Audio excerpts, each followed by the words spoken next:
ഇന്ന് നമ്മൾ സന്ധ്യയ്ക്കൊക്കെ കുടിക്കാൻ പറ്റുന്ന ഒരു ഡ്രിങ്ക് എങ്ങനെയാണ് തയ്യാറാക്കുന്നതെന്ന് നമുക്ക് നോക്കാം. അതിന് വേണ്ടിയിട്ട് പാല് കാച്ചുന്നു, ഓട്സ് എടുത്ത് വെച്ചിട്ടുണ്ട്, ഒരു ചെറുപഴം, പഞ്ചസാര, 2 ഏലക്ക. ഇതെങ്ങനെയാണ് തയ്യാറാക്കുന്നതെന്ന് നമുക്ക് നോക്കാം. നമുക്ക് ഒരു കപ്പിലേക്ക് ചെറിയ ഒരളവിൽ ഓട്സ് ചേർക്കാം. ഈ ഒരു സ്പൂണിന് 1 സ്പൂൺ ഓട്സ് നമ്മൾ ചേർത്ത് കൊടുക്കുന്നുള്ളൂ. ഒരു കപ്പിലേക്ക് അതെടുത്ത് വെക്കുന്നു. പാല് തിളച്ച് വരുന്നു, നമ്മൾ ഓഫ് ചെയ്യുന്നു.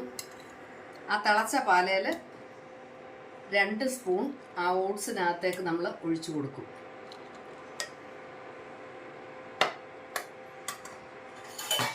നമുക്കത് ഒരു പാത്രം വെച്ച് അടച്ചു വെക്കാം. അവിടെ ഇരുന്ന് തണുക്കട്ടെ.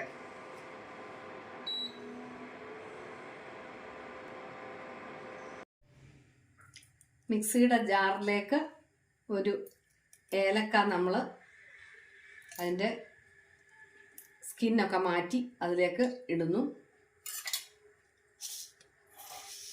1 സ്പൂൺ പഞ്ചസാര ചേർക്കുന്നു. ആ പഴം അരിഞ്ഞത് ചേർത്ത് കൊടുക്കുന്നു.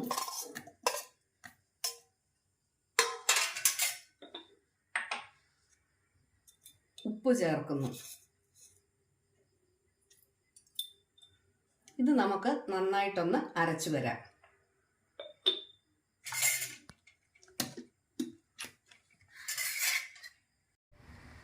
നമുക്കൊന്ന് തുറന്ന് നോക്കാം. നന്നായിട്ട് യോജിച്ച് വന്നിട്ടുണ്ട്.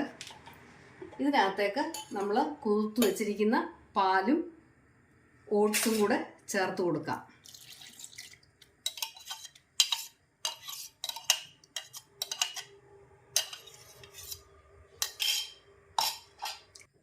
ഇത് നന്നായിട്ട് നമുക്ക് ഒന്ന് മിക്സ് ചെയ്ത് വരാം.